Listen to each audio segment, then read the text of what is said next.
Hello, my name is Darian Kazarian, 35 years old. I am a military man specializing in logistics intelligence, currently stationed at a small base in Virginia. My life revolves around long days in a stifling office, sleepless nights haunted by battlefield memories, and morning runs to keep my mind sharp. I'm not the type to ramble about myself, but if you want to understand why I stand here caught between self-respect and betraying my family, I have to start from the beginning, from the foreign blood running through my veins. I was born into a Lebanese family, the Khazarians. We weren't the kind of impoverished immigrants dragging themselves on crowded ships chasing the American dream. No, my family arrived in the late 90s with suitcases full of cash and ambitions bigger than the California sky. My father, Aram Kazarian, was a cold, calculating man with eyes that seemed to pierce through everything, as if he could assess your worth with a single glance.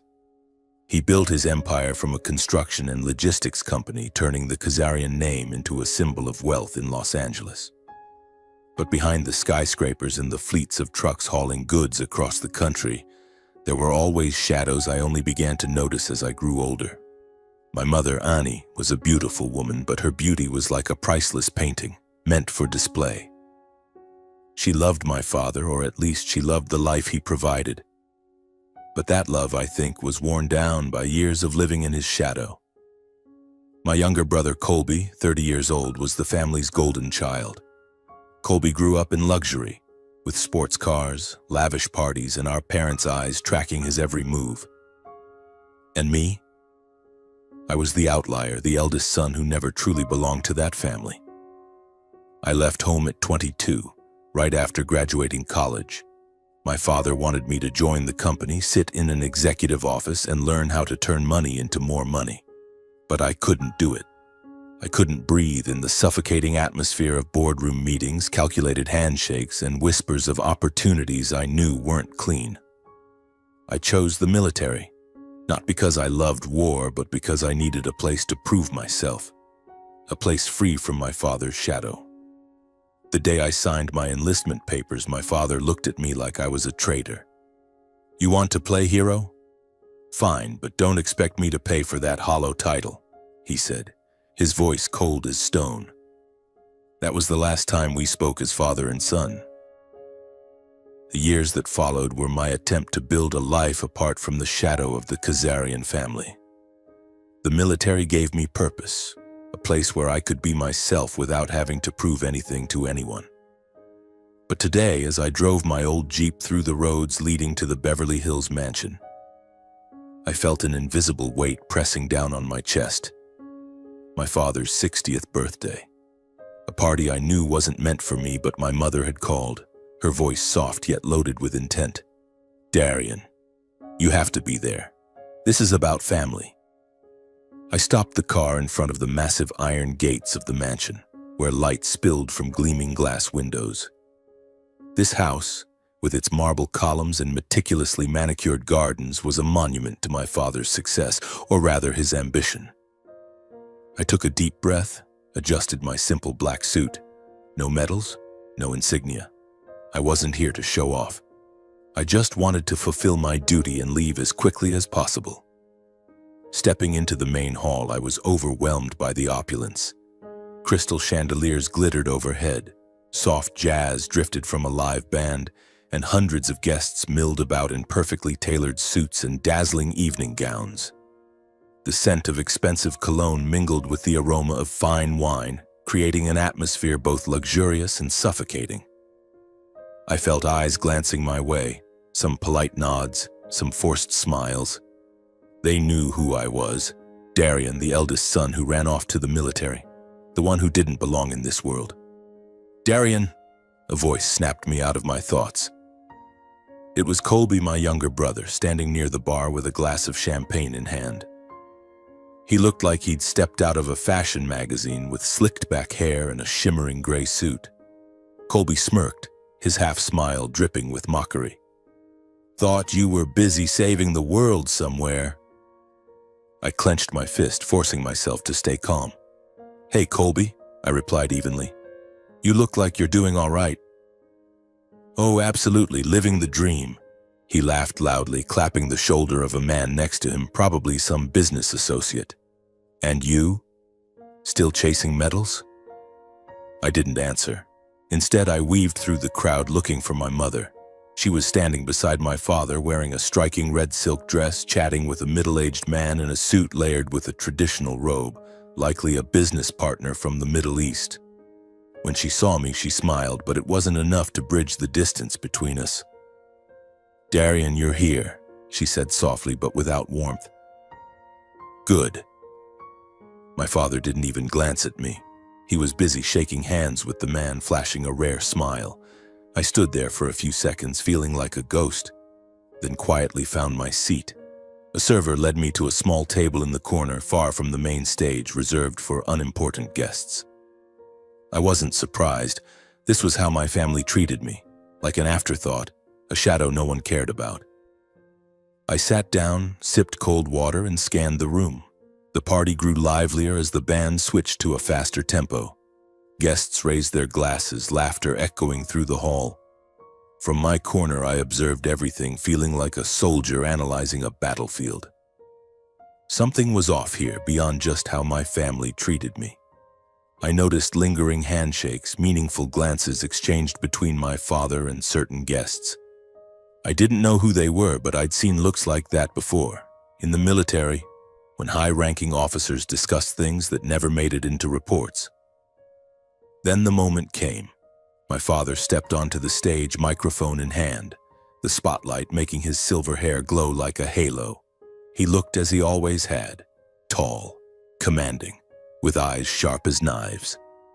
The crowd fell silent, all attention fixed on him. "Thank you all for being here tonight," he began, his voice deep and steady. 60 years, a long journey. From the tough days in Beirut, the Khazarian family has built an empire in America. We've overcome war, migration, and challenges no one could imagine. And I'm proud to say that the future of the Khazarian name lies with Colby, my youngest son. The room erupted in applause. Colby stood, bowing, his smile radiant like a star. A sharp pain stabbed my chest, not out of jealousy. I didn't need my father's money or power, but the way he publicly dismissed me as if I'd never existed, as if my 35 years of life meant nothing to him, left me breathless. I looked to my mother, hoping for a comforting glance, but she just clapped, her eyes on Colby as if I wasn't even there. Then my father looked at me. My heart pounded. "Darian, my eldest son," he said, his voice devoid of emotion. "Come up here." The room turned to stare at me. I stood, feeling like I was crossing a minefield. Each step was heavy, as if I carried a lifetime of rejection. I reached the stage, standing beside my father, trying to keep my face composed. He handed me a long, intricately carved wooden box. "A small gift," he said, a faint smile on his lips. I opened the box. Inside was an honorary sword, its polished steel blade engraved with Khazarian in elegant calligraphy.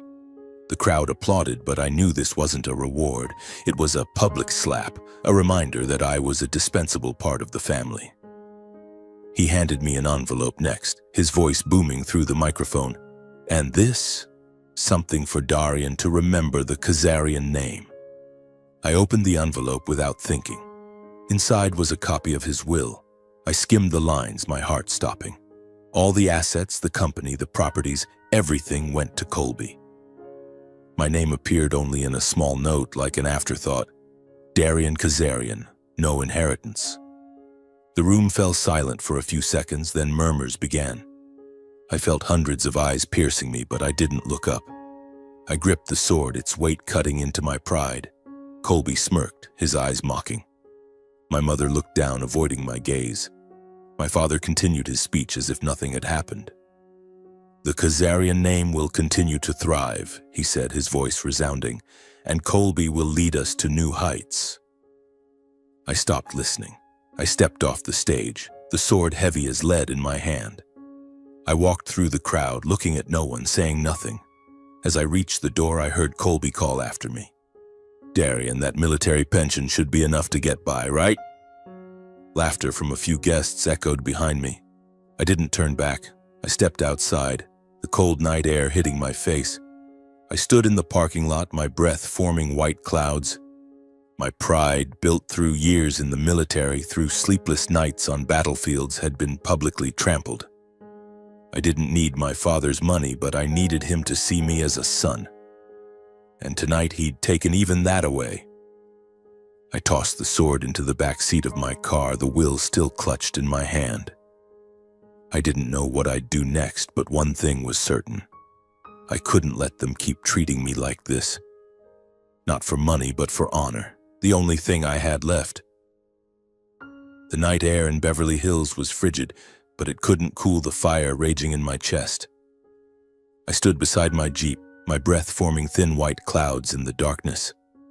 The crowd inside the banquet hall was still laughing and talking, the faint sound of jazz drifting through the glass doors, as if their world hadn't been shaken by the humiliation just dealt to me.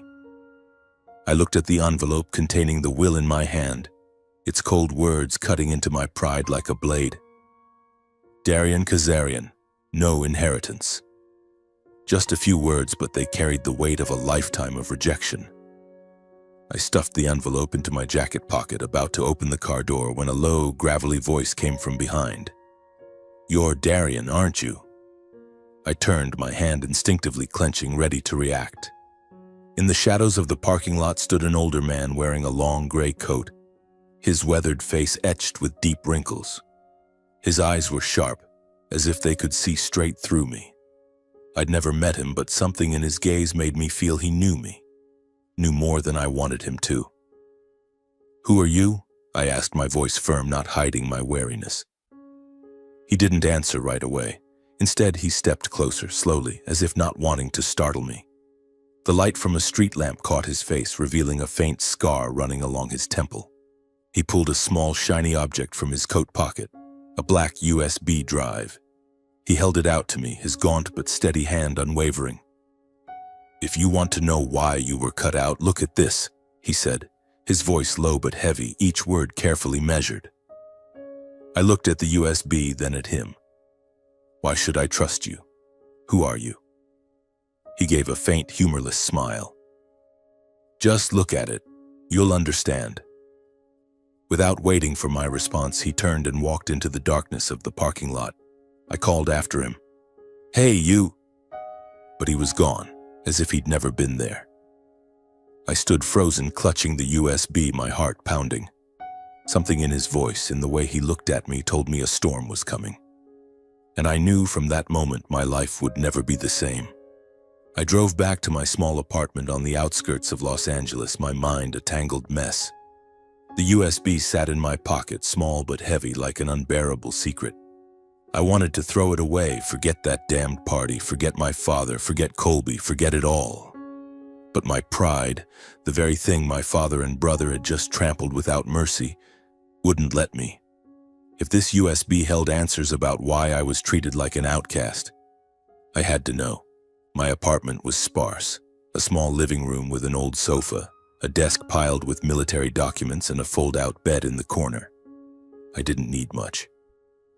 The military had taught me to live minimally, to focus on what mattered. I drew the curtains, locked the door, and pulled out my old laptop from my days at the base. But I didn't plug in the USB right away. In logistics intelligence, I'd learned one thing: never open unknown files on a personal device. Who knew what was waiting? A virus, a trap, or a truth I wasn't ready to face? I grabbed an air-gapped laptop, an old military device disconnected from the internet, used for checking suspicious files. I plugged in the USB, my heart thudding as the screen lit up. A folder appeared, untitled, marked only with a red lock icon. I clicked it, and a slew of files loaded: PDFs, Excel spreadsheets, and an MP4 video. I opened the first file, a document dozens of pages long titled International Transactions, Kazarian Enterprises. Numbers and names danced before my eyes. Transfers from my father's company to accounts in Cyprus, Malta, the UAE, places I'd heard him mention in hushed phone calls when I was a kid. The sums were staggering. Millions of dollars funneled through multiple banks with vague notes like consulting, services, or strategic investment. But what chilled me to the bone was a small line at the bottom of one page. Darian Kazarian, trust account undisclosed. My name, in a document I'd never seen. I scrolled through the pages, my heart racing. There were signatures from my father, Colby, and a few names I didn't recognize, but my name kept appearing as if I were part of something bigger, something I knew nothing about. I didn't have a trust account. I had no dealings with the company. So why was my name here? I opened the video file next, my hand trembling slightly. The screen was black for a few seconds, then an image appeared. A dimly lit room, a desk lamp casting light on Colby's face. He was sitting, talking to another man whose face I couldn't make out. Colby's voice came through, clear and smug. My brother's name is in the slush fund. He doesn't know a thing. Dad said to keep it that way. It's easier if there's trouble. Blood rushed to my head. Slush fund. They were talking about me. They were using my name for something Colby admitted I didn't know about. I replayed the video, watching it over and over, searching for more clues, but it was barely a minute long. The other man said nothing, just nodded, as if they were sharing a dirty secret. I opened the final file, another document titled Honor Compensation Undisclosed. It was short, just one page, but each line felt like a knife. It listed a sum, $500,000, transferred to an account in Malta with a note. For Darian Kazarian, honor compensation not to be disclosed. Honor compensation? I let out a bitter laugh. They hadn't just cut me out of the family, they'd used my name to cover something up, as if I were a tool, a puppet in their game. I sat there, staring at the screen, feeling like my world had just collapsed. All those years I thought I was ostracized for choosing my own path, for refusing to join my father's business. It wasn't that. They didn't just disdain me. They exploited me. My name, my identity had been used to hide shady transactions, dirty money I knew nothing about. I stood up, pacing the small room, trying to piece my thoughts together. This USB wasn't just a gift from a stranger. It was a bomb, and I was holding it. I could pretend I'd seen nothing, go on with my life, and let my family keep their secrets. But I couldn't. Not after what they'd done tonight. Not after my father publicly erased me from the will, after Colby mocked me in front of hundreds, after my mother looked away in silence. I thought about the old man in the parking lot. What did he know? Why did he choose me? And more importantly, who was he? I racked my brain, trying to recall if my father had ever mentioned a relative, an old friend, anyone who might be connected. But nothing. My father was a guarded man, his secrets locked tighter than a military base. That night I didn't sleep. I sat on the sofa, the USB on the table like a challenge. I thought about my father, about Colby, about the years I'd spent trying to prove I didn't need them. But the truth was, no matter how much I denied it, they were still my family. And now, I'd discovered they hadn't just turned their backs on me. They'd used me as a shield for their wrongdoings. I picked up my phone, scrolling through my contacts, pausing at a name, Javier Morales. Javier was an old friend from college, now working for the IRS, the U.S. Internal Revenue Service. If anyone could help me make sense of the numbers on this USB, it was him. But calling him meant stepping onto a path of no return. If these documents were real, if my father's company was truly involved in illegal transactions, I'd be facing my family. Not as a son, but as a whistleblower. I set the phone down, staring out the window. Dawn was breaking, faint light filtering through the buildings. I thought about my father, his cold gaze as he handed me the sword. I thought about Colby, his smug smile. And I thought about my mother, the way she'd looked away as if she'd given up on me long ago. I picked up the USB, gripping it tightly. "All right," I whispered to myself. "If you want to play this game, I'll play it to the end." I picked up the phone and called Javier. He answered after 2 rings, his voice groggy but cheerful. "Darian, Jesus, it's been years since I heard from you. Calling at this hour?" "Javier," I said, keeping my voice steady. "I need to meet you. It's important." He paused, sensing something in my tone. "All right, fine. Where are you? I'll come to you." No, I'll come to you. The more discreet, the better. 3 hours later, I was sitting in a small coffee shop on the outskirts of Los Angeles, a place where no one knew who I was. The shop was nearly empty, with only a handful of people scattered about, and the smell of freshly roasted coffee sharpened my senses. Javier walked in, still with that quick, purposeful stride, his curly hair now flecked with a few strands of gray. He wore a white dress shirt with the sleeves rolled up, looking like an ordinary office worker, but I knew Javier was anything but ordinary. He'd once cracked a tax fraud case worth tens of millions, and that was just one of his accomplishments.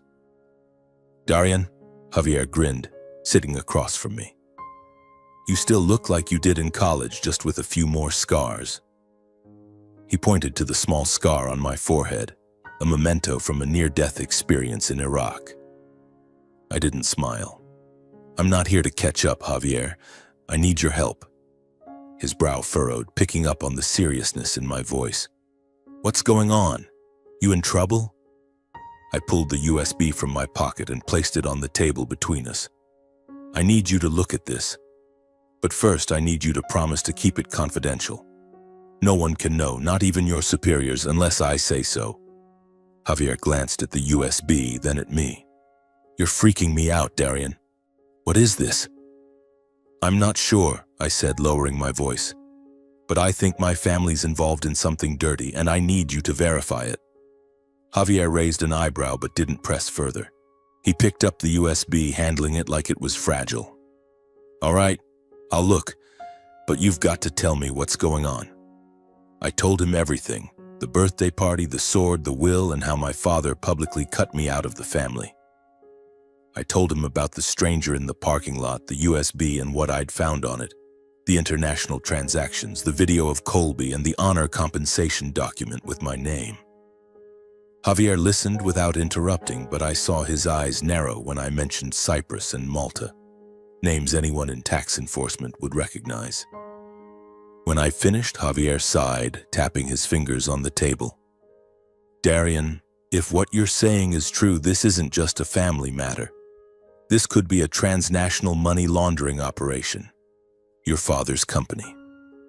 I've heard whispers about Khazarian enterprises, but nothing concrete. If you want me to dig deeper, I'll need time. And you need to brace yourself. If I find something, it won't be pretty." "I know," I said, meeting his gaze. "But I need the truth, whatever it is." Javier nodded. "Okay, I'll check it out. But you need to be careful. If your family's really involved in this, they won't be happy to know you're poking around." The days that followed were a blur of sleepless nights. I returned to the base in Virginia, resuming my work as a logistics intelligence lieutenant, but my mind was elsewhere.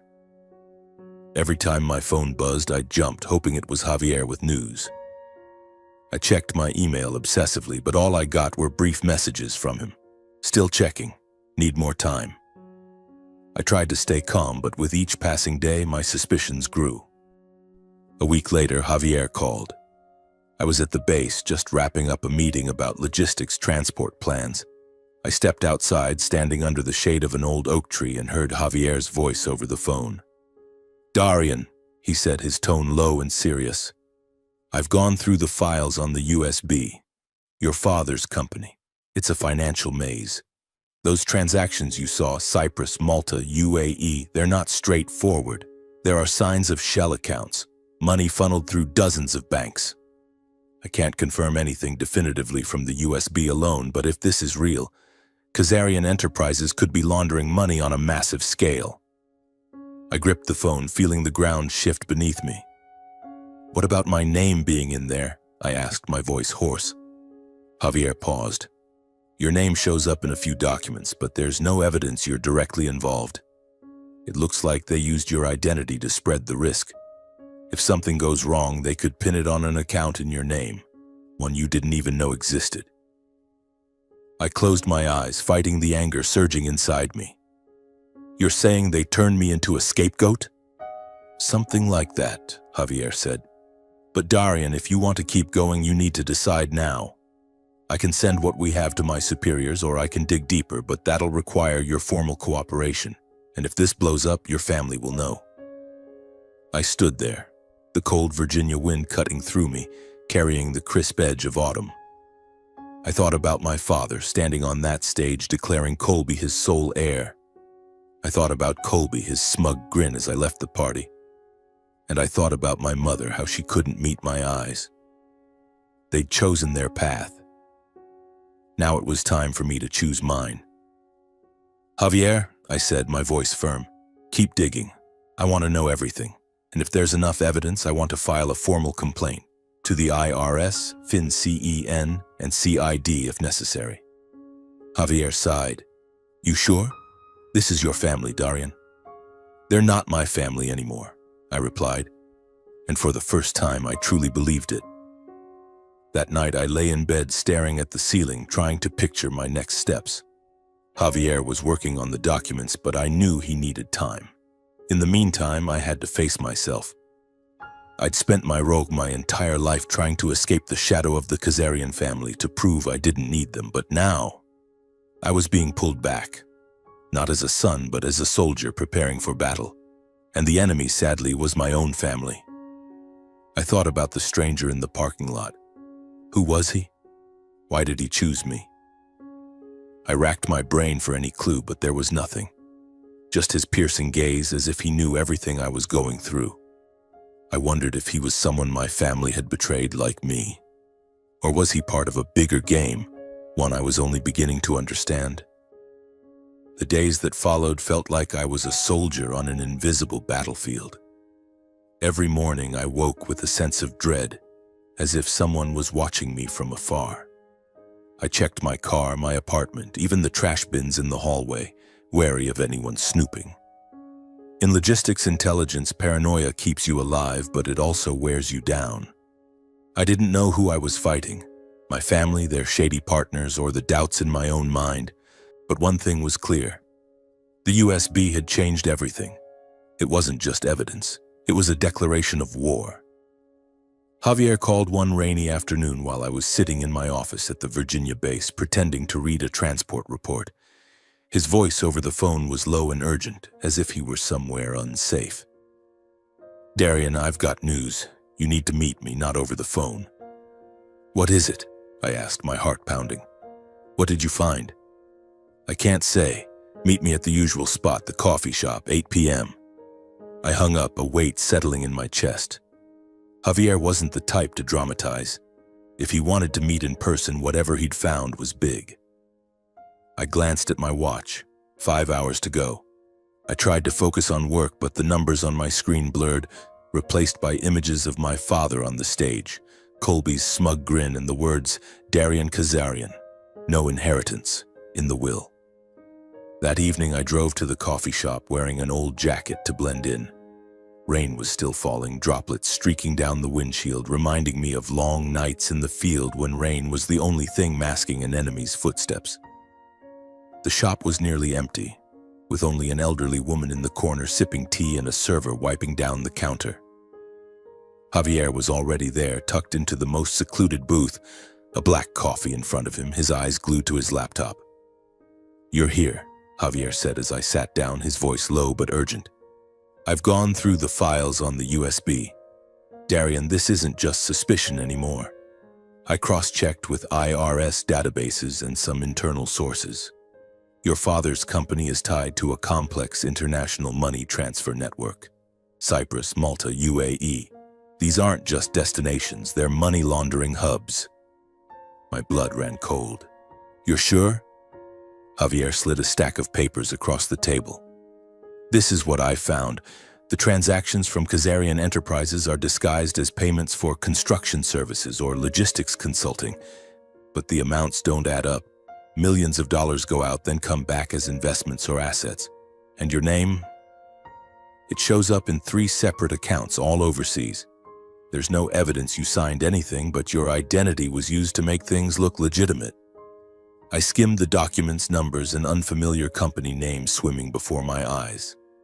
"How are they using me?" I asked, my voice hoarse. "As a shield," Javier said. "If the IRS or FinCEN investigates, they could pin it on an account in your name, claiming you were behind it. But since you're not actually involved, they think they can walk away clean. It's a classic money laundering tactic. Create a fall guy to throw off the trail. I clenched my fists, nails digging into my palms. And Colby? My father? Javier shrugged. Colby signed a lot of the paperwork. He might know or he might not, but your father, he's at the center. I found internal emails between him and someone in Dubai discussing special transfers. Darian, if we send this out, the IRS and FinCEN will jump on it immediately. And maybe CID too, since you're military. They'll want to know why your name was misused. I stared out the window, the steady rain blurring the streetlights. What do you think I should do? Javier sighed. I'm not the one to decide, Darian, but if you want to move forward, I'll help. I've prepared a preliminary report. You just need to sign it, and I'll get it to the right people. But you need to understand, if this blows up, your family will collapse. Not just their reputation, but their assets, the company, everything. I nodded, my mind a storm. I thought of my father teaching me to write as a kid, the rare times he smiled when I scored in school soccer games. I thought of Colby, the days we played together before money and ambition drove us apart. And I thought of my mother, her eyes always carrying an unspoken sadness. They were my family, whether I wanted to admit it or not. But they were also the ones who betrayed me, who used my name as a tool in their dirty game. I'll sign, I said, my voice firm. Send it. Javier looked at me as if making sure I wouldn't back out. Then he nodded. All right, I'll get everything ready, but Darian, from now on you need to be careful. If your family finds out you're behind this, they won't sit still. I returned to my apartment, feeling like I'd crossed a point of no return. I'd filed formal complaints with the IRS, FINCEN, and CID through Javier. The days that followed were a haze of fitful sleep and dreams of my father, Colby, and the cold stares at the party. Then one morning I turned on the TV and saw the news. A brief report almost buried among stories about weather and politics. Khazarian Enterprises suspected of involvement in transnational money laundering. Authorities have frozen accounts and launched an investigation. My heart raced. It had begun. I scrolled through online news sites and the story spread like wildfire. Khazarian Enterprises, from construction empire to money laundering hub. IRS and FinCEN probe prominent family conglomerate. I saw my father's name, Colby's name, and pictures of the Beverly Hills mansion where I grew up. My name wasn't mentioned, at least not yet, but I knew with the documents on that USB it wouldn't be long before they connected the dots. My phone buzzed, an unknown number. I hesitated, then answered. Darian Khazarian? A deep, unfamiliar voice said. Who's this? I asked, gripping the phone tightly. Don't ask who I am, just listen. You're stirring up big trouble. Back off or you'll regret it. A chill ran down my spine. Who are you? Who sent you? No response, just a dry laugh. Then the line went dead. I stood there, heart pounding, staring out the window. The rain had stopped, but the sky was still gray, as if foreshadowing a bigger storm. The next week was chaos. The media dug deeper, exposing details about Khazarian Enterprises.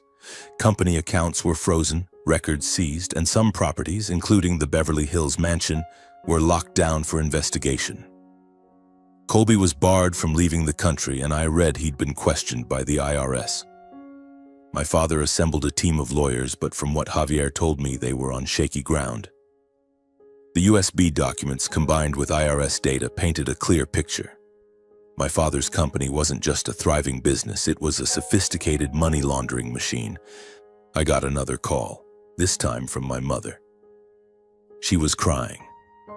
Darian, what are you doing? Your father, he's not well. Do you know what's happening? I wanted to tell her the truth, to scream that I didn't start this, that they'd forced me onto this path, but I only said, Mom, I don't know anything. I'm just a soldier, she sobbed. Darian, please, don't let this family fall apart. I hung up, my hand trembling. Her words cut like a knife, but I couldn't stop. Not now, when things had gone too far. At the base, I started noticing sidelong glances from my comrades. News about Khazarian Enterprises had reached them, and though no one said it outright, I knew they were wondering if I was involved. I stayed silent, worked as usual, but the sense of isolation grew. I wasn't just fighting my family. I was fighting for my own reputation. I thought about the stranger in the parking lot, his piercing gaze. He knew this would happen. He knew the USB would thrust me into the eye of the storm. And I began to wonder if he was the only one on my side in this fight. I didn't know who he was, but I knew I needed to find him. Not just to thank him, but to understand why he chose me and why he risked giving me the USB.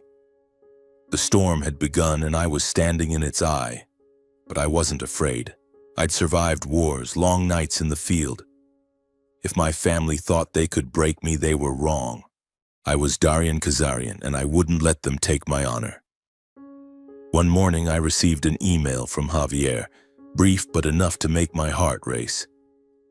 First hearing scheduled for next week. You might be called as a witness. Prepare yourself.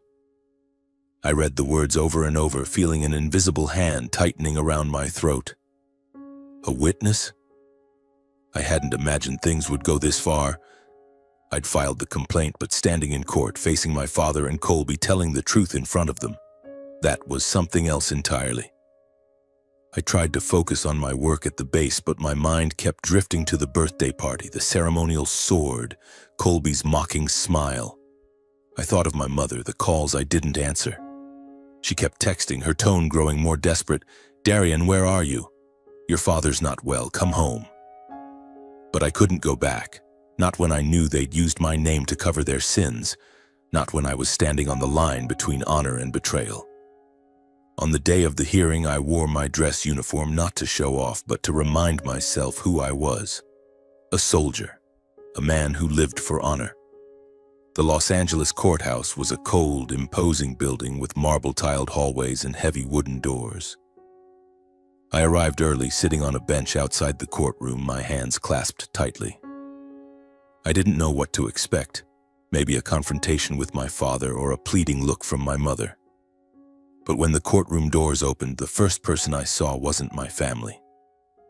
It was him, the stranger from the parking lot.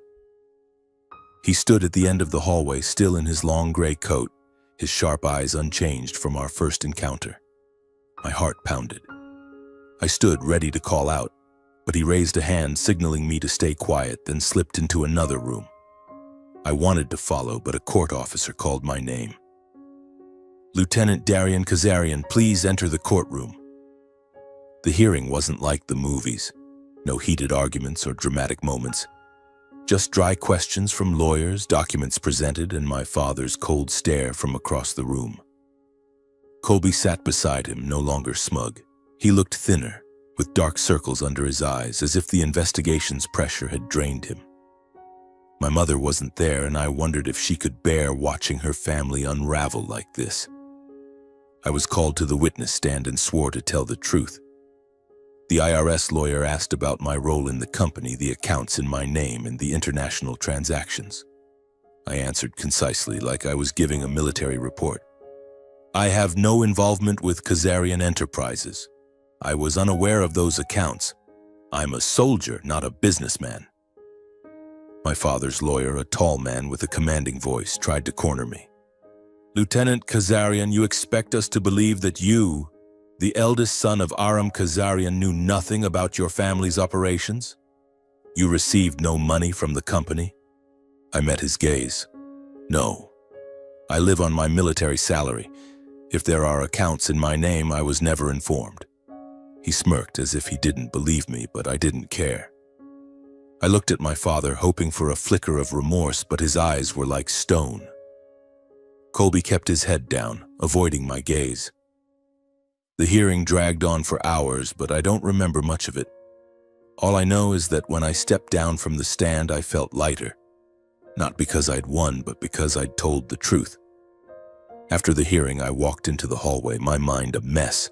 I needed to find the stranger. What did he know, and why was he here? I searched every corridor, checked every room, but he was gone, like he'd vanished into thin air. Finally, I spotted him outside the courthouse, under an oak tree, smoking a cigarette. His eyes were still sharp, but there was a weariness in them now. "You," I called, striding toward him. "We need to talk." He exhaled a cloud of smoke, looking me up and down. "You're braver than I thought, Darian," he said, his voice low and measured. "Sit."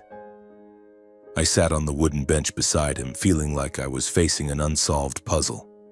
"Who are you? Why did you give me the USB? And no more cryptic answers. I need the truth." He smiled, but it was tinged with bitterness. "All right, Darian, I think you've earned it." He stubbed out his cigarette and looked me in the eye. "I'm Cebu Kazarian, your uncle, Aram's younger brother." It felt like a punch to the chest. "My uncle?" I repeated, my voice hoarse. "But my father never mentioned you." "No surprise there," Cebu said, his gaze distant. "I was cut out of the family 30 years ago. When the company was founded, I was a co-founder with Aram. But I didn't agree with how he did business. The shady deals, the money from the Middle East. I objected, and Aram cast me out. He erased my name from every record like I never existed." I stared at him, trying to process his words. "So why come back? Why now?" Cebu pulled a thick envelope from his coat and handed it to me. "I've lived in the shadows for years, but I never stopped watching the Khazarians. I knew about you, Darian. I knew you weren't like them. When Aram publicly cut you out of the will, I knew it was time to act. You're the last decent piece of this family." I opened the envelope, my hands trembling slightly. Inside were original accounting records, handwritten letters, and a small hard drive. "What is this?" I asked. "Evidence," Cebu said. "Original records from the company's early days, letters between Aram and a Middle Eastern politician from 2001, and a recording, Aram discussing money transfers through shell accounts. I've held on to them for 30 years, waiting for the right moment." I looked at him, feeling like a door had just swung open. "Why didn't you turn them in yourself? Why give them to me?" Cebu sighed, his eyes filled with pain. "Because I didn't want to destroy this family, Darian. I just wanted them to stop. But I'm too old, too tired. You're different. You have strength, honor. I trusted you to do the right thing." I held the envelope, heavier than the ceremonial sword my father had given me. "So what do you want me to do with this?" "Finish what you started," Cebu said. "Bring the truth to light. Not for revenge, but to protect what's left of you, your honor." I returned to my apartment carrying Cebu's envelope. I opened it, flipping through the documents, reading every line. The numbers, names, emails. They all confirmed my suspicions.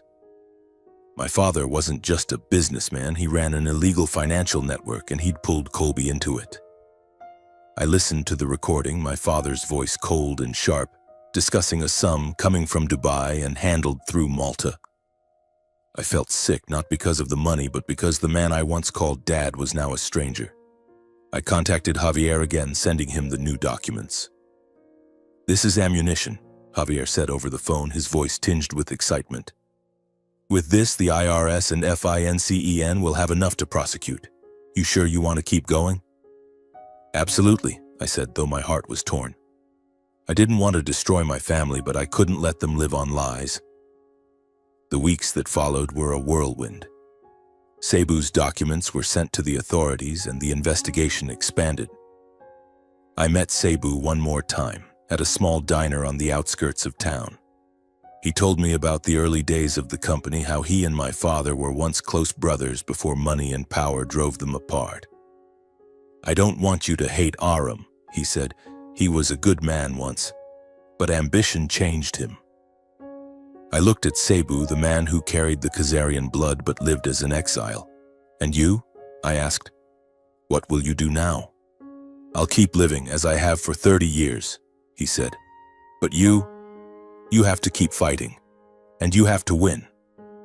I looked at Cebu, my uncle I'd only just met, who'd lived in the shadows of my family for 3 decades. Under the golden-orange glow of the suburban park's sunset, he looked like an old warrior, carrying the scars of a battle I was only beginning to understand. I nodded, saying nothing, but in my heart his words were a final command. Fight. Win. not for money or power, but for honor. The thing my family had lost long ago. The days leading up to the final trial were a string of sleepless nights. News about Khazarian Enterprises was no longer confined to financial papers. It dominated every TV channel. The Khazarian dynasty, from pinnacle of prestige to abyss of crime, one headline screamed. Images of my father, Aram Khazarian, were everywhere. A man once hailed as an icon of the American dream, now painted as the mastermind behind an international money laundering network. Colby, my younger brother, appeared less often, but photos of him leaving a lawyer's office, handcuffs hidden under his coat, sent a chill down my spine. I didn't contact my mother.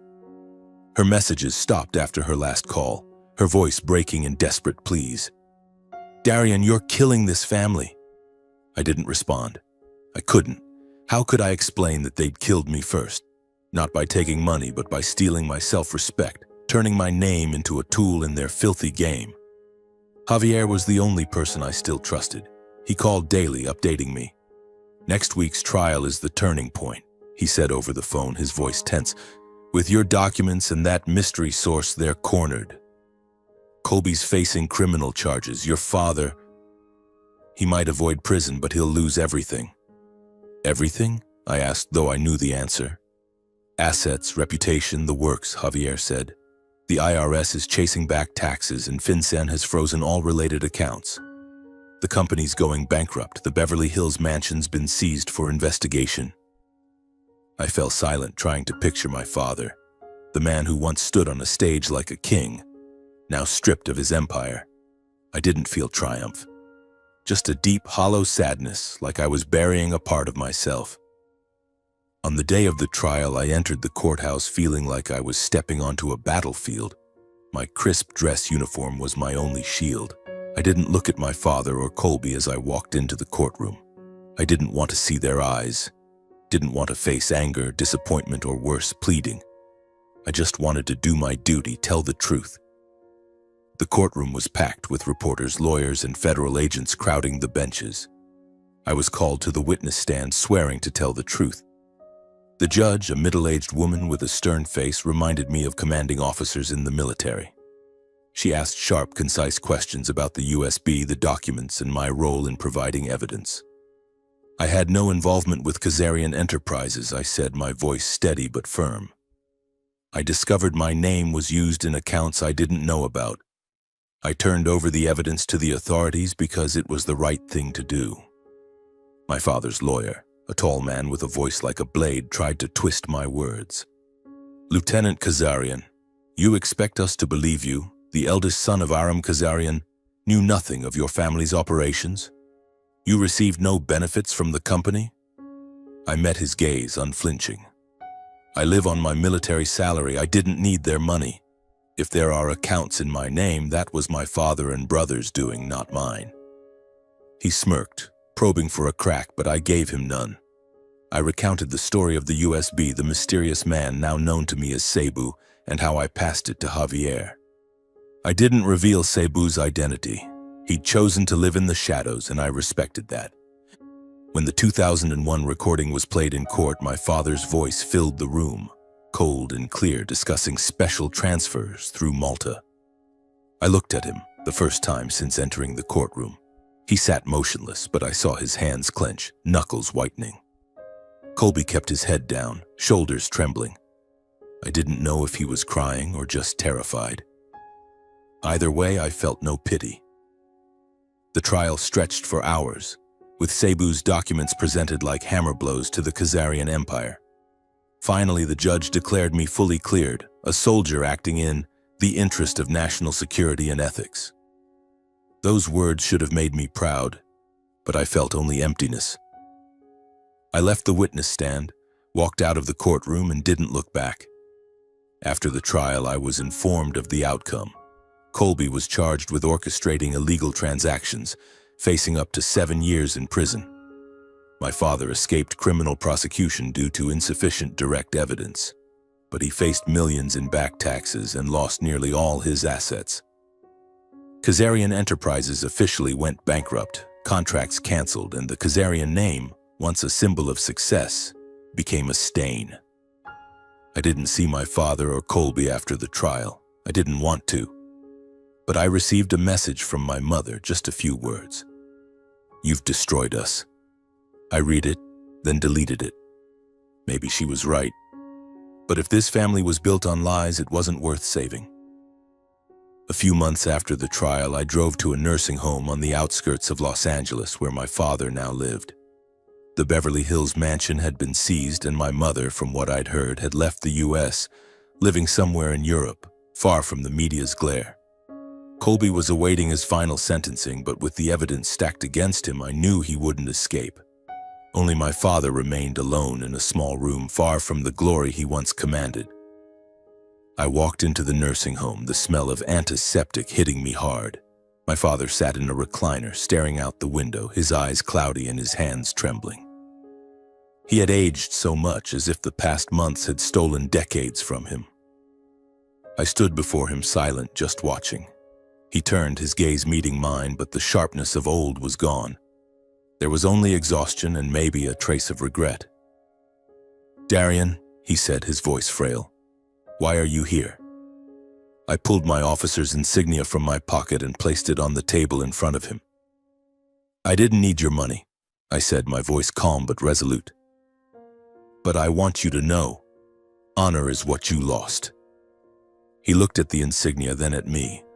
For a moment I thought he might say something, an apology, an explanation, but he only nodded and turned back to the window. I walked away, not looking back. After seeing my father, I met Cebu again in New Mexico in a small desert town. He lived in a modest house with faded walls and a sandy garden. We sat on his porch, drinking cold beers, watching the sun set behind distant mountains. He told me about his youth when he and my father dreamed of a grand future. "But ambition killed my brother," he said. "You, Darian, chose a different path." I nodded, feeling a weight lift from my shoulders. "Thank you, Cebu, for trusting me." He smiled, the first genuine smile I'd seen on his face. "We're survivors, Darian, from the ruins of this family." I returned to Virginia, starting a new chapter. I was invited to join an ethics advisory project in the military, helping young soldiers navigate internal corruption. The work suited me, a way to turn what I'd learned into lessons for others. I didn't need medals or recognition. I just needed to know I was doing the right thing. I stood before a mirror, looking at the man in the uniform, the one who'd faced his entire family to protect the truth. "I didn't claim their wealth," I whispered to myself. "I claimed the truth. But what I kept, they never had: honor."